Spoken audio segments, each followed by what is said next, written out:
Hey everyone, welcome to practice mock. I hope आप सभी बहुत अच्छे होंगे और अपनी प्रिपरेशन भी एग्जाम्स के लिए काफ़ी अच्छी तरह से कर रहे हो। तो चलिए स्टार्ट करते हैं आज की क्लास। आज एक नया आर्टिकल है, उस आर्टिकल को रीड करेंगे, बट उससे पहले जितने वर्ड्स आज के आर्टिकल में आए हैं जो इम्पॉर्टेंट भी है और आपके एग्ज़ाम के पॉइंट ऑफ व्यू से काफ़ी रेलेवेंट भी है, उन्हें पहले हम देखेंगे, उनकी मीनिंग समझेंगे, उनके सिनोनिम्स एंटोनिम्स समझेंगे, क्योंकि रीडिंग हमें अच्छी करनी है, साथ ही वोकैबुलरी का भी बेस हमें बढ़ाना है।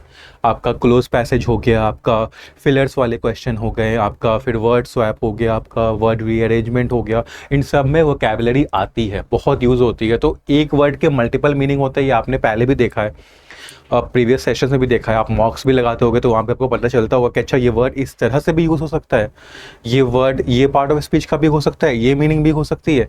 तो ये सब जानना बहुत ज़रूरी होता है अगर आप इंग्लिश में अच्छा स्कोर लाइक 25+ प्री में स्कोर करने का सोच रहे हो। तो ये सब काफ़ी इंपॉर्टेंट बातें हो जाती है जो आपको ध्यान में रखनी चाहिए। तो हम सबसे पहले वोकैबुलरी से ही स्टार्ट करेंगे, जिससे वर्ड्स की अगर हमें मीनिंग क्लियर होगी तो पैसेज भी हमें ज़्यादा अच्छे से समझ में आएगा। तो देखते हैं कौन कौन से वर्ड्स हैं। पहला जो वर्ड है हमारा वो पॉस्चरिंग है। हालांकि आईएनजी फॉर्म लगा है, वर्ब की आईएनजी फॉर्म है, तो एक चीज़ मैं यहाँ पे समझाना चाहूँगा। देखो, वर्ब की जो आईएनजी फॉर्म होती है वो वर्ब का काम तो करती ही है, ठीक है, कंटिन्यूअस टेंस में। तो ये तो इसका एक यूज हो गया।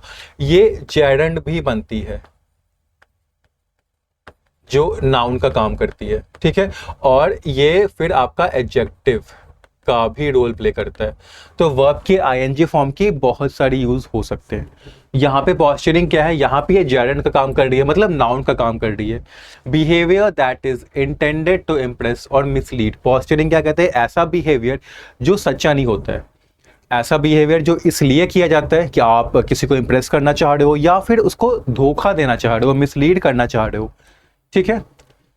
सिनोनिम्स हो गया प्रिटेंस। प्रिटेंस भी वही होता है, छलावा, धोखा, जो हो नहीं वो दिखाना की जो कला होती है उसको प्रिटेंस कहते हैं। अफेक्टेशन भी यही होता है, अपने बिहेवियर को, अपने एटीट्यूड को इस तरह से चेंज करना कि किसी को इम्प्रेस करना है या फिर किसी को धोखा देना है।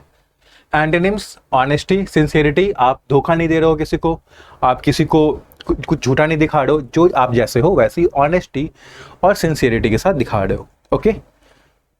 सेकंड है आपका डिथरिंग, ठीक है, ये भी अगेन वर्ब की आईएनजी फॉर्म है।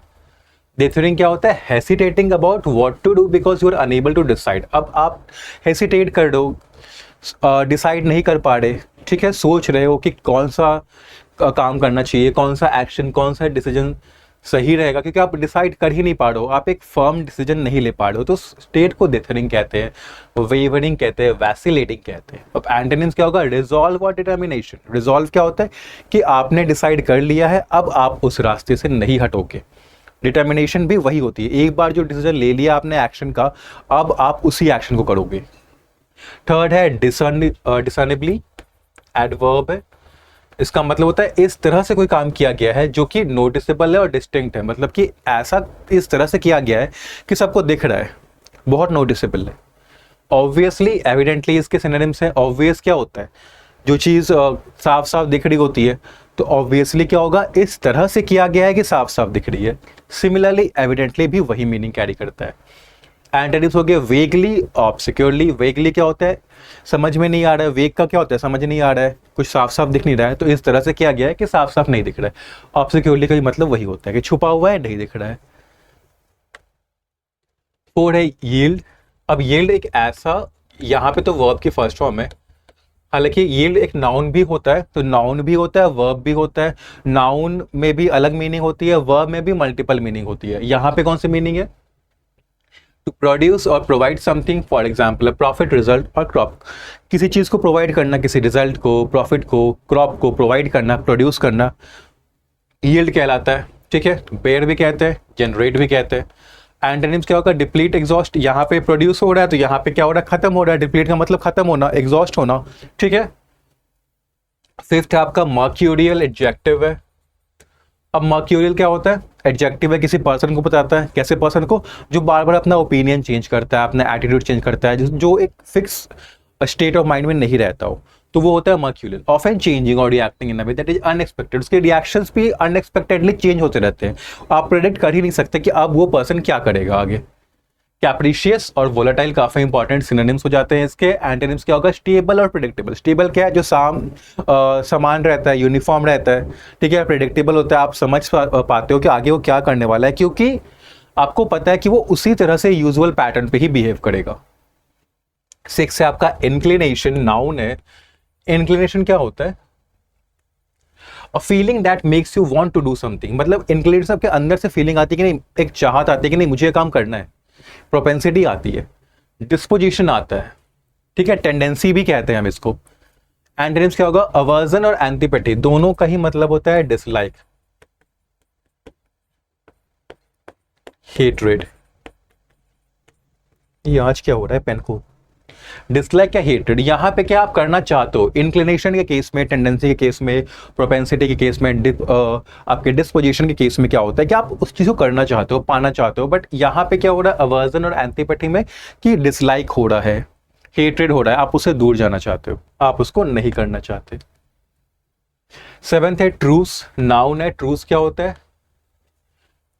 युद्ध हो रहा है, युद्ध के बीच में एक सीज फायर हो गया, कुछ समय के लिए युद्ध रुक गया, फाइट रुक गई, वॉर रुक गया, तो उस पीरियड ऑफ टाइम को जहां पे रुका होता है वॉर, उसको कहते हैं हम ट्रूस।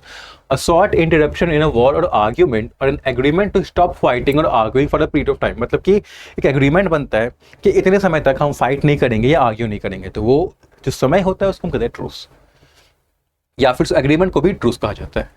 सिनोनिम्स क्या होंगे इसके? सीज फायर और आर्मिस्टिस, ठीक है। एंटोनिम्स क्या होगा? Continuation, persistence. यहां पे क्या हो रहा है? रुक जा रहा है, बट एंटोनिम्स में क्या हो रहा है? कंटिन्यू कर रहा है, परसिस्ट कर रहा है, मतलब कि कुछ भी हो जाए बस कंटिन्यू आगे वो बढ़ता जा रहा है। तो कंटिन्यूएशन एंड परसिस्टेंस के एंटोनिम्स हो गए। 8 है आपका प्रिकैरिटी, नाउन है। प्रिकैरिटी होता है आपका the state of not being safe और सर्टेन, डेंजर के स्टेट में होना, इंडेंजर्ड, एट रिस्क होना, उसको कहते हैं प्रिकैरिटी। पेरिल कहते हैं, अनसर्टेनिटी भी कहते हैं। एंटोनिम्स होगा सेफ्टी, सिक्योरिटी। 9th है आपका एविडेंट, एडजेक्टिव है। एविडेंट वो होता है जो साफ साफ दिख रहा होता है, जो साफ साफ समझ में आपको आ जाता है, यानी ऑब्वियस, परसेप्टिबल, दोनों इसके सिनोनिम्स है। दोनों का मतलब होता है जो चीज आप साफ साफ देख सकते हो, समझ सकते हो। नाउ वेग एंड ऑब्सक्योर हमने पहले भी डिस्कस किया। वेग एंड ऑब्सक्योर वो होता है जो साफ साफ नहीं दिखता या साफ साफ समझ में नहीं आता, अनक्लियर होता है, अनसर्टेन होता है। तो ये दोनों इसके एंटोनिम्स हैं। 10th है स्कैंट, ये भी एडजेक्टिव है। स्कैंट होता है बहुत कम, मतलब एकदम ना के बराबर, हार्डली एनी और not very much and not as much as there should be, मतलब जितना होना चाहिए उतना नहीं है, ना के बराबर है, बहुत कम है। स्कैंट है। मियागर, पाल्ट्री, दोनों इसके सिनोनिम्स हैं। दोनों का मतलब वही होता है आपका कि कोई चीज बहुत कम है, ठीक है। अब एंटोनिम्स क्या होगा? एम्पल, कोपियस, बहुत ज्यादा, अबंडेंट है, बहुत ज्यादा क्वांटिटीज में है, मोर देन इनफ है, तो हम कहेंगे एम्पल है, हम क्या कहेंगे? कोपियस है, ठीक है। 11 क्या है? इंड्योर है, वर्ब की फर्स्ट फॉर्म में। इंड्योर करना मतलब होता है किसी भी डिफिकल्ट या पेनफुल या अनप्लेजेंट सिचुएशन को बिना हार माने सफर करना, सहना, गो थ्रू करना, उसको हम कहते हैं इंड्योर करना। बेयर भी कहते हैं, सस्टेन भी कहते हैं। एंटोनिम्स तो है सकम और यील्ड। अब यहाँ पे यील्ड की दूसरी मीनिंग आ गई। वहां पे यील्ड का मतलब क्या था? प्रोड्यूस, बट यहाँ पे क्या मतलब है? हार मान जाना, गिव अप कर देना। सकम का मतलब होता है रेजिस्ट करना, छोड़ देना, गिव अप कर देना, ठीक है। Now 12th is impetus, noun है। इम्पेटस क्या होता है? Something that makes a process और एक्टिविटी हैपन और हैपन मोर क्विकली। ऐसी कोई चीज, कोई जो एक प्रोसेस को या एक्टिविटी को या तो शुरू करती है, या तो ऑलरेडी अगर शुरू है तो उसको और जल्दी जल्दी करने की कोशिश करती है, ठीक है। तो उसके ऑकरेंस में हेल्प करती है वो चीज, क्या होती है? उसको हम कहते हैं इम्पेटस, ठीक है। और क्या कहेंगे उसको? स्टिमुलस कहेंगे, इंसेंटिव कहेंगे। स्टिमुलस भी वही होता है, हम कोई चीज़ अगर किसी से करवाना चाहते हैं या चाहते हैं कि एक्टिविटी और ग्रो करे, तो हम कुछ ऐसी चीज़ करते हैं जो उसको इनकरेज करे होने से, ठीक है। तो वो चीज़ होती है आपकी स्टिमुलस, वो चीज़ होता है आपका इंसेंटिव। अब इसका एंटोनिम क्या होगा? डेटरेंट और चेक। डेटरेंट क्या होता है? ऐसी कोई चीज़ जो रोके किसी को वो काम करने से, डिस्करेज करे, ठीक है। चेक भी वही होता है। अब चेक के भी अलग अलग मीनिंग है। एक चेक का मतलब होता है आपका वर्ब वाली, बट यहाँ पे वर्ब नहीं, नाउन वाली मीनिंग है, मतलब कंट्रोल करना, कंट्रोल लगाना, डिस्ट्रेन लगाना। ऐसा तो चेक का मतलब ये भी होता है वर्ब में कि देखना कि सही है या नहीं है, जैसे कॉपीज चेक की जाती है, बट वो मीनिंग यहाँ पे नहीं है। अब एक वर्ड है मैक्सिमलिस्ट, ठीक है, एक वर्ड यूज हुआ है, टर्म यूज हुआ है मैक्सिमलिस्ट। क्या मतलब है? टेकिंग एज मच एक्शन और showing as much involvement in situation as possible. मतलब यहाँ पे मैक्सिमलिस्ट उस पर्सन को हम कह सकते हैं जो कि किसी सिचुएशन में जितना हो सके उतना इन्वॉल्व होना चाहता है, जितना एक्शन लेना चाहे वो, मतलब उसका मन करता है जितना हो सके उतना एक्शन ले ले, मतलब वो कॉम्प्रोमाइज करना नहीं चाहता, बहुत एक्सट्रीम वे में इन्वॉल्व होना चाहता है, तो उसको हम कहेंगे मैक्सिमलिस्ट। फ्रेजल वर्ब भी है रीलिंग अंडर। रीलिंग अंडर का मतलब होता है किसी बहुत ही डिफिकल्ट सिचुएशन, बर्डन, रिस्पॉन्सिबिलिटी से वो स्ट्रगल कर रहा है डील करने में, तो रील अंडर कर रहा है। बैक डाउन, पीछे हट जाना, ठीक है। To take back a demand, कोई डिमांड आपने रखा था, कोई ओपिनियन था आपका, बाद में जो बाकी लोग थे वो अपोज करने लगे, वो कहने लगे कि डिमांड गलत है, ओपिनियन गलत है, तो आप पीछे हट गए, आपने अपनी डिफीट मान ली कि हाँ मेरा ओपिनियन गलत है, तो हम कहेंगे बैक डाउन करना। एक होता है स्टेकिंग आउट, एस्टैब्लिश्ड और मेक क्लियर योर ओपिनियन और position on something. Staking out का मतलब क्या होता है कि आप अपने ओपिनियन को, किसी चीज पे आपका एक ओपिनियन है, किसी चीज पे आपका स्टैंड है, एक एटीट्यूड, एक पोजीशन है, वो आप क्लियर करना चाहते हो, ठीक है, एस्टैब्लिश करना चाहते हो कि हाँ देखो ये मेरा ओपिनियन है, तो उसको कहते हैं स्टेक आउट करना। फिर एक और है 17 हॉब्सन्स चॉइस, एक और टर्म यूज हुआ है हॉब्सन्स चॉइस। क्या होता है? देखो हॉब्सन चॉइस एक ऐसी चॉइस होती है जो आपको दी जाती है। अब जो चॉइस में ना लिटरली चॉइस होता नहीं है, क्योंकि जो आपको अवेलेबल है आपको वही लेना है, या तो आपको कुछ नहीं मिलेगा। क्या है? A choice of taking what is available और नथिंग एट ऑल। मतलब एक चॉइस दिया गया है कि या तो जो हम दे रहे हैं वो ले लो, या तो फिर कुछ मत लो। तो ऐसे चॉइस को जहाँ पे आपको उतना फ्रीडम नहीं होता कि आप अपने मन से कुछ कर सको, जो आपको मिल रहा है आपको लेना होता है, उसको हम कहते हैं हॉब्सन्स चॉइस, ठीक है। कुछ इडियम्स है, कुछ फ्रेजेस भी हैं। रन अप टू एक फ्रेज है, उसका मतलब क्या होता है कि किसी इंपॉर्टेंट इवेंट से पहले का जो टाइम होता है उसको रन अप टू कहते हैं। ऑन द बैक फुट, अगर कोई चीज़ बैक फुट पे है तो वो डिसएडवांटेज पे है, या ऐसी जरूरत है उसको कि खुद को डिफेंड करना पड़ जाएगा उसको। गेनिंग ग्राउंड, अगर कोई चीज़ ग्राउंड गेन कर रही है, मतलब कि प्रोग्रेस कर रही है, सक्सेसफुल हो रही है, पॉपुलर हो रही है, इंपॉर्टेंट बन रही है, ठीक है, एक्सेप्टेंस मिल रहा है उसको। The ball is in someone's court, अब बॉल अगर किसी के कोर्ट में है तो मतलब क्या है कि अब उसकी बारी है कुछ करने का, कुछ डिसीजन लेने का, क्योंकि बाकी लोगों ने जितना करना था कर दिया, बाकी लोगों ने जितना करना था कर दिया, बॉल उनके कोर्ट में डाल दिया, अब तुम पे है भाई कि तुम लो डिसीजन, तुम लो, अब तो टाइम आ गया है कि तुम लो, प्रॉब्लम से सॉल्व करो, डील करो, decision low. On the eve of का मतलब क्या होता है कि किसी इंपॉर्टेंट इवेंट से पहले, ठीक है, सिमिलर मीनिंग है रन अप टू का, बस रन अप टू क्या है कि थोड़ा सा लंबा होता है, ऑन द ईव ऑफ थोड़ा छोटा पीरियड होता है, ठीक है। ना वोकैबुलरी थी आज की, ओवर हो गई है। अब हम आने वाले हैं पैसेज पे। जैसे ही हम स्लाइड चेंज करेंगे तो पैराग्राफ चेंज होगा, तो वहाँ पे आप पॉज करके पहले खुद से पढ़ना, उसके बाद देखना कि क्या ये आपका जो अंडरस्टैंडिंग थी कि आपकी, वो क्या जो एक्सप्लेन मैं कर रहा हूँ उससे सिमिलर है, या आप कुछ और समझ रहे थे। देखते क्या है। नो सीज फायर, कोई सीज फायर नहीं होगा on the Russia Ukraine war. Article किस पे? कि रसिया यूक्रेन वॉर पे कोई सीज फायर नहीं बनता दिख रहा है। Russia is utilizing the deepening chasm among Ukraine's की एलाइज। जैसे रसिया क्या यूटिलाइज कर रहा है, यूज कर रहा है, किस चीज का फायदा उठा रहा है रशिया? तो जो बढ़ती हुई चैजम है, मतलब जो गहराई बढ़ गई है, यहाँ पे गहराई का मतलब क्या है कि जो डिसएग्रीमेंट बढ़ रहा है, जो दूरियां बढ़ रही है, किसके बीच? यूक्रेन के जो इंपॉर्टेंट एलाइज हैं, ऐसे कंट्री जो यूक्रेन का साथ दे रहे हैं, ऐसे इंपॉर्टेंट कंट्री जो यूक्रेन का साथ दे रहे हैं, उनके बीच कुछ मुठभेड़ हो गया है, कुछ दूरियां बन गई है, उस दूरियां का रसिया फायदा उठा रहा है। तो ये आर्टिकल इस पे है, देखते हैं। Ukrainian Russian official met up in Istanbul, Turkey last week their first direct meeting since March 2022, the year when Russia invaded Ukraine। क्या कह रहा है कि यूक्रेन और रशिया के जो ऑफिशियल्स थे वो इस्तांबुल तुर्की में मिले, ठीक है, लास्ट वीक मिले। ये जो लास्ट वीक मिले, ये मार्च 2022 के बाद उनकी पहली मीटिंग थी। मार्च 2022 के बाद उनकी पहली मीटिंग थी। कब? मार्च 2022, उसी साल जिस साल रसिया ने यूक्रेन को इन्वेड किया था। Little was achieved except for one agreement on swapping 1000 prisoners of war each। Little was achieved मतलब little मतलब कम, मतलब मिलने का, इस मीटिंग का ज़्यादा कुछ फ़ायदा हुआ नहीं है, बहुत कम ही चीज़ें अचीव हुई। क्या मतलब? एक एग्रीमेंट पे आए कि जो 1000 प्रिजनर्स ऑफ वॉर है। अब प्रिजनर्स ऑफ वॉर क्या होता है? जो आपकी ओपोनेंट जो होते हैं, आपके ओपोनेंट की जो आर्मी होती है, उसके आप सोल्जर्स, या आप कैप्चर कर लेते हो तो उनको कहा जाता है प्रिजनर ऑफ वॉर। तो वो कहा गया है कि हम आपके सोल्जर्स वापस कर देंगे जो हमने कैप्चर किए थे, और आप हमारे कर दो वापस। तो ये एक एग्रीमेंट बना है, इसके अलावा ज़्यादा कुछ अजीब नहीं हो पाया। The Ukrainian delegation rightfully complained that Moscow had made new and unacceptable demands. Ukraine की तरफ से जो अथॉरिटीज ऑफिशियल्स गए थे, उन्होंने ये कंप्लेन किया कि मॉस्को जो है यानी रशिया जो है, उसने नए और अनअक्सेप्टेबल डिमांड्स रख दिए थे। डिमांड्स नए हैं और ऐसे हैं कि एक्सेप्ट नहीं किए जा सकते। Russia's posturing, however, seems to be a consequence of the dithering by Kyiv's key ally, the US. अब रशिया का जो ये posturing है, जो बिहेवियर था, जो उसने नए और अनएक्सेप्टेबल डिमांड्स रख दिए, वो एक रिजल्ट था किसका?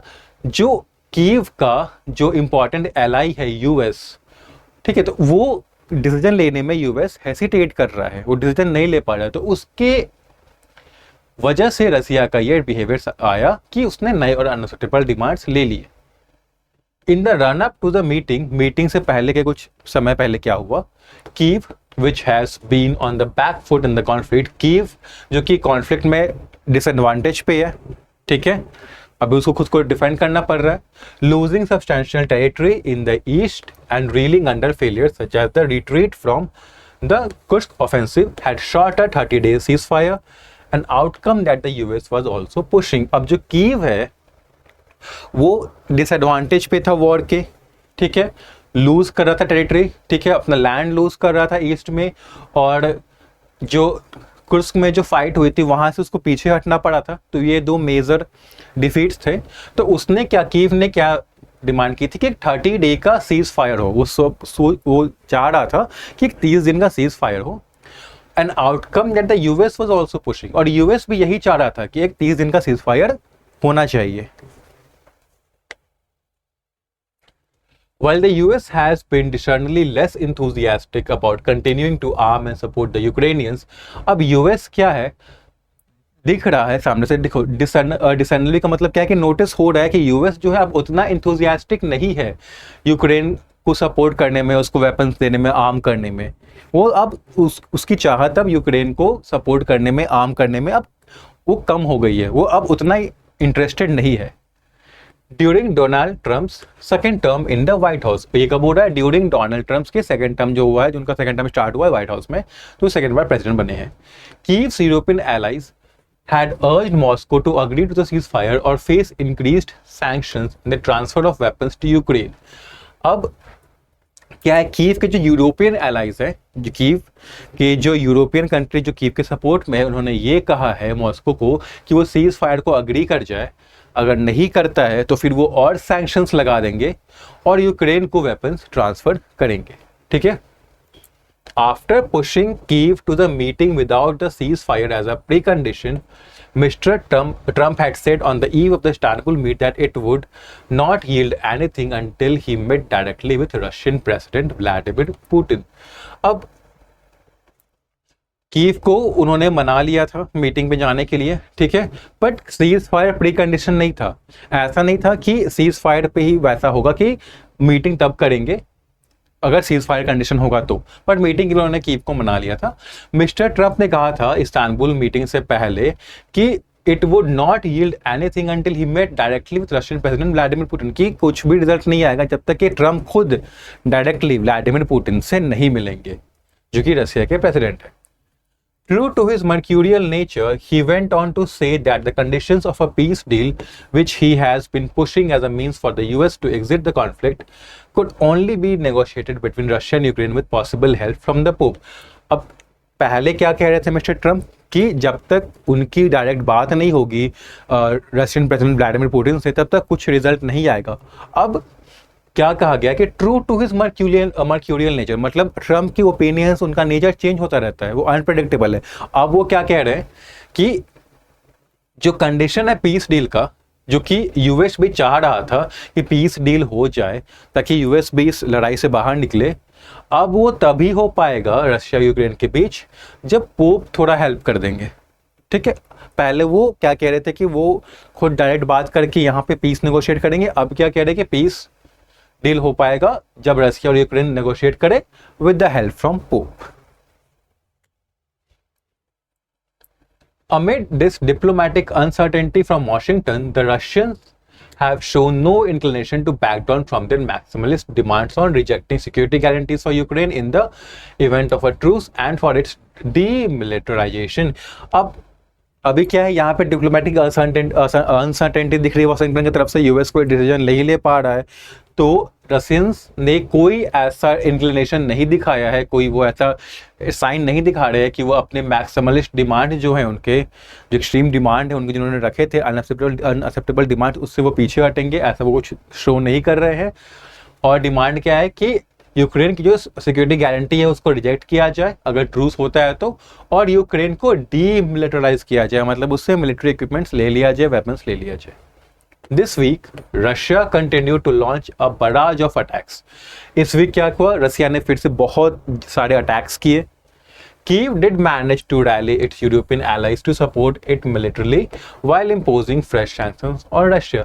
हालांकि कीव ने अपने यूरोपियन एलाइज को मना लिया कि वो उसको मिलिटरली सपोर्ट करे, मतलब मिलिट्री वे में सपोर्ट करे, मतलब आर्म्स को प्रोवाइड करे, वेपन्स प्रोवाइड करे, और रशिया पे उन्होंने फ्रेश मतलब नए नए सैंक्शंस भी डलवा दिए।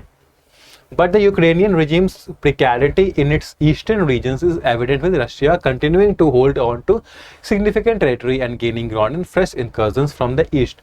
लेकिन यूक्रेन के रेजिम का जो डेंजरस वाला सिचुएशन है, जो अनसेफ सिचुएशन में है, वो दिख रहा है कहाँ पे, जो यूक्रेन के जो ईस्टर्न रीजन जो अनसेफ है वो दिख रहा है क्योंकि रसिया यहाँ पे अभी भी यूक्रेन की बहुत सारी टेरिटरी को अपने पास रखे हुए है, और जो वो फ्रेश इनकर्जन्स कर रहा है, जो फ्रेश अटैक्स कर रहा है, वो इन्वेजन कर रहा है, वहां पे भी वो सक्सेसफुल हो रहा है, मतलब वो और टेरिटरी ऐड करता जा रहा है। With Mr. Trump showing scant regard towards taking a consistent position, अब मिस्टर ट्रम्प क्या है, वो कोई एक कंसिस्टेंट पोजीशन नहीं दिखा रहे हैं यहाँ पे, ठीक है। स्कैंट रिगार्ड मतलब वो ज़्यादा इस पे ध्यान नहीं दे रहे कि वो कंसिस्टेंट पोजीशन या कंसिस्टेंट डिसीजन यहाँ पे ले, and seemingly staking out a line that is different from that of the Europeans. और एक अपना उनका जो ओपिनियन है ट्रम्प का, वो यूरोपियंस की ओपिनियन के बहुत डिफरेंट है। Kyiv might be left with a Hobson's choice. अब ये सिचुएशन बन गया तो कीव के पास एक हॉब्सन चॉइस होगा कि जो भी अवेलेबल है वो लो, नहीं तो कुछ नहीं मिलेगा उसको।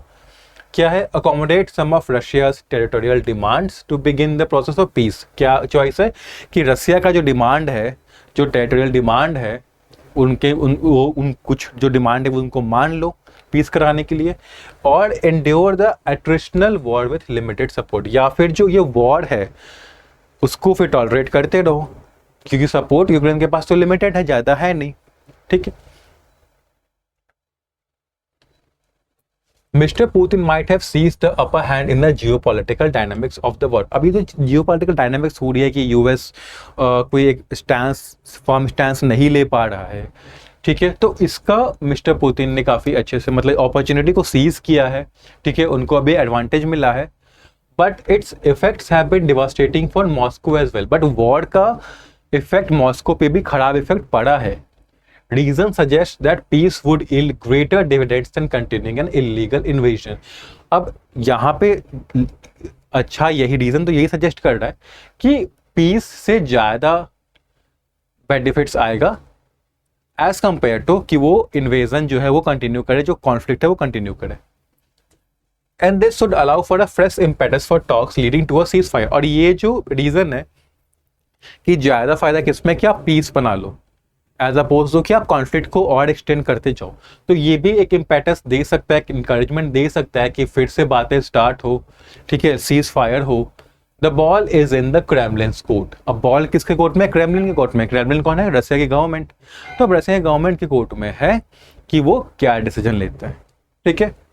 टोन है आपका एनालिटिकल, ठीक है, क्योंकि पूरे ही सिचुएशन को ऑथर ने काफी अच्छे से एनालाइज किया है, ठीक है।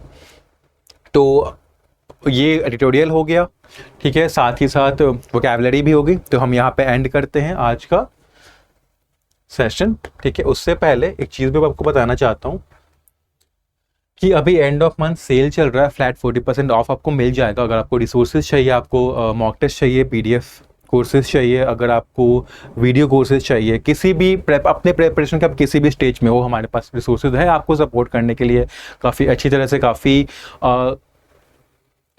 बहुत ज़्यादा कॉस्टली नहीं, अफोर्डेबल हमारे रिसोर्सेज हैं और बेस्ट इन क्वालिटी हैं, प्रीमियम क्वालिटी के। तो अगर आपको एंड ऑफ मंथ सेल का आपको बेनिफिट लेना है, रिसोर्सेज लेना है, तो आप MAY कोड लगा के 40% ऑफ ले सकते हो। ठीक है, एक बार दिखा दूँ कि ये पैकेजेस, नए पैकेजेस हमने लॉन्च किए हैं, तो सारे पैकेजेस अभी आपको इस एंड ऑफ मंथ सेल पे मिल जाएंगे। ठीक है, जैसे आप देख सकते हो बैंकिंग बेसिक है, ठीक है, बैंकिंग प्रो है, बैंकिंग प्लस है, बैंकिंग मैक्स है। तो 4 पैकेजेस है, आपको जो पैकेज आपके लिए सूटेबल है, आपको लग रहा है कि ये पैकेज मुझे हेल्प कर सकते हैं मेरी प्रिपरेशन जर्नी में, मैं जिस स्टेज में अभी हूँ, तो आप ले सकते हो। ठीक है, यहाँ पे आप कूपन कोड मेल लगाओगे तो 40% का ऑफ हो जाएगा। ठीक है, तो अगर आपको लेना है तो आप ले सकते हो। बाकी अब मिलूंगा मैं आपसे नेक्स्ट सेशन में, तब तक के लिए पढ़ाई करते रहो, अच्छे से अपने हेल्थ का ख्याल रखो। Take care, have a nice day.